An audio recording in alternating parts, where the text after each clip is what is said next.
ఈరోజు కాస్త ఎవరైనా సేవకు కొడుకు కావచ్చు, కూతురు కావచ్చు, సేవ చేయడానికి ముందుకు వస్తే ఆపే తల్లిదండ్రులు ఎంతమంది? ఏమిట్రా ఇప్పుడు సేవ నీ ముఖానికి? ఇప్పుడు దేవుడు ఏమిటి? ఇప్పుడు సంఘం ఏమిటి? ఇప్పుడు సేవ ఏమిటి? మరి ఎప్పుడు సేవ? గవర్నమెంట్ వాళ్ళు, ప్రైవేట్ కంపెనీ వాళ్ళు, ఇక నీకు ఆరోగ్యం నీ ఆరోగ్యము, నీకున్న బలము, నీకున్న తెలివి, నీకున్న జ్ఞానము ఉడికిపోయింది, 60 సంవత్సరాలు వచ్చేసినాయి, ఇక ఉద్యోగానికి పనికి రావు, ఇంట్లోకి వెళ్ళి కూర్చోడానికి తప్పించి అని చెప్పి కంపెనీ నుంచి బయటికి గెంటేస్తే అప్పుడు ఆ సేవ?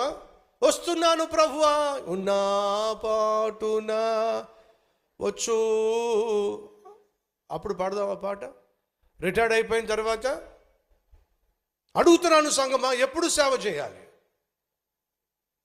ఈరోజు ఒకవేళ సేవలో పాలు పంచుకుంటున్నాను, సిస్టర్స్ అండ్ బ్రదర్స్, మీ భర్త సేవలో పాలు పంచుకుంటున్నా, మీ భార్య సేవలో పాలు పంచుకుంటున్నా, దయచేసి ప్రశ్న వేయకండి. ఏ ప్రశ్న? మా అబ్బాయిని తీసుకుపోతాను అంటున్నారు, మరి మా సంగతి ఏమిటి? తిమోతి తల్లి ప్రశ్న వేయలేదండి. స్కోఫీల్డ్ తల్లి ఏమందో తెలుసా అండి? నాకేమైనా చెప్పండి, నాకేమైనా పర్వాలేదు, నా కుమారుడు మాత్రం సేవ చేయాలి. ఆ తల్లికున్న ఆశది, ఆ తల్లి చేసిన ప్రార్థన అదే. ఈరోజు ఎంతమంది భార్యలు సేవ చేస్తున్నటువంటి భర్తను చూసి, ఏమండి మీరు వెళ్ళరండి, మాకేమైనా పర్వాలేదు అని అనమంటలేదు, కానీ మీరు సేవకు క్షేమంగా వెళ్ళండి, దేవుడిచ్చిన బాధ్యతను చక్కగా చేసిరండి, నేను చూసుకుంటాను పిల్లల్ని, నేను చదివిస్తాను పిల్లల్ని, మీరు మా గురించి వరీ కాకండి. దేవుడు విలువైన పిలుపునిచ్చాడు, విలువైన సేవనిచ్చాడు, విలువైన సంఘాన్ని ఇచ్చాడు, విలువైన బాధ్యతనిచ్చాడు. ఇచ్చిన సేవను శక్తివంచన లేకుండా చేయండి. ఒక ఇల్లాలిగా, ఒక తల్లిగా నా బాధ్యతలను 100% చూసుకుంటాను, దయచేసి మీరు సేవలో ధైర్యంగా ముందుకు సాగండి చెప్పేటటువంటి వాళ్ళు ఎంతమంది? సేవ అని వెళ్ళిపోతున్నావు, పిల్లల్ని ఎవరు చూసుకుంటారు? సేవ అని వెళ్ళిపోతున్నావు, పిల్లల్ని ఎవరు చదివిస్తారు? సేవ అని చెప్పంటున్నావు, పిల్లలకు హోంవర్క్ ఎవరు చేయిస్తారు? సేవ అని చెప్పంటున్నావు, మా అచ్చటమ్మచ్చులు ఎవరు తీరుస్తారు? సేవ. ఇలాంటి ఆడోళ్ళు ఉంటే సేవ చేసేవాళ్ళు చేయగలరంటారా? అడుగుతున్నానండి. ఆ తల్లి అన్నమాట ఏంటి తెలుసా? నాకు ఏమైనా పర్వాలేదు, నా కొడుకు మాత్రం సేవ చేయాలి. అమ్మా నీ కొడుకుని సేవ తీసుకెళ్తాను తల్లి. తిమోతి తల్లి ఏముందో తెలుసా? అయ్యా అంతకంటే గొప్ప భాగ్యం ఏముంటుందయ్యా, తీసుకెళ్ళు.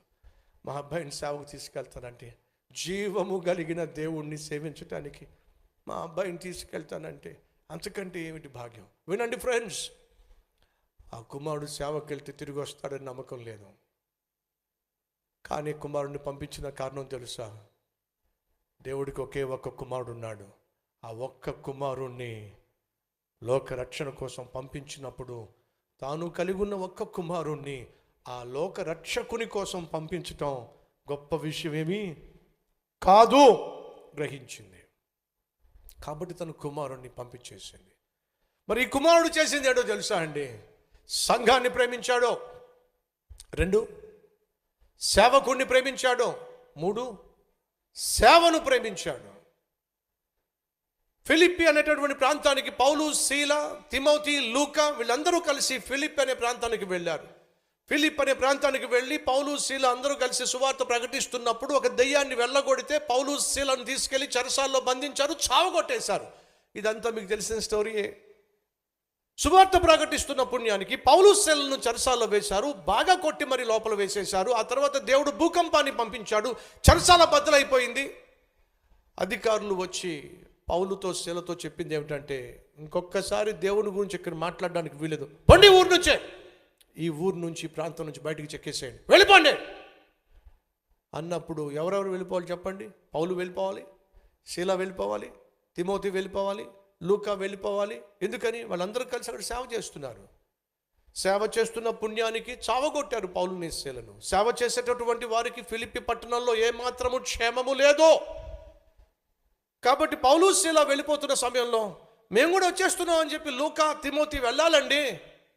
కానీ లూకా తిమోతి ఆగిపోయారండి. పౌలు శీల ఖచ్చితంగా అడుగుంటారు, మరి మీరేం చేద్దాం అనుకుంటున్నారు?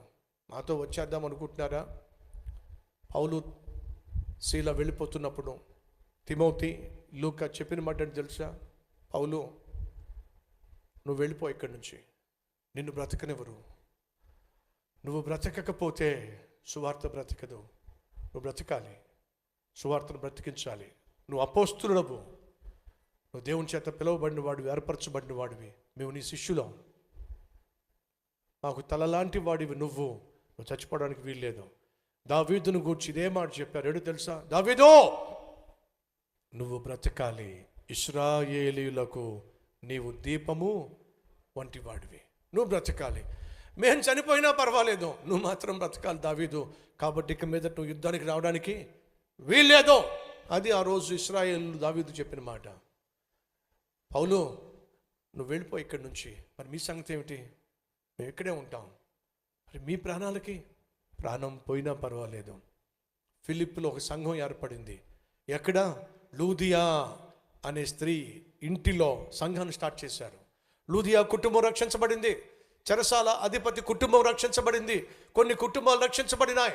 వినండి సహోదరి సహోదరులు, ఎంతగా వీరు సంఘాన్ని ప్రేమించారో తెలుసా? ప్రాణాలకు తెగించి తిమోతి లూకా ఇద్దరు కూడా ఫిలిప్లో ఉండిపోయారు.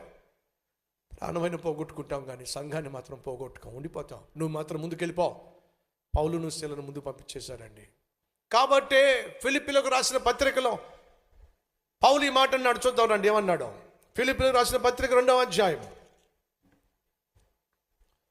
19-20 వచనాలు చదువుతున్నాను.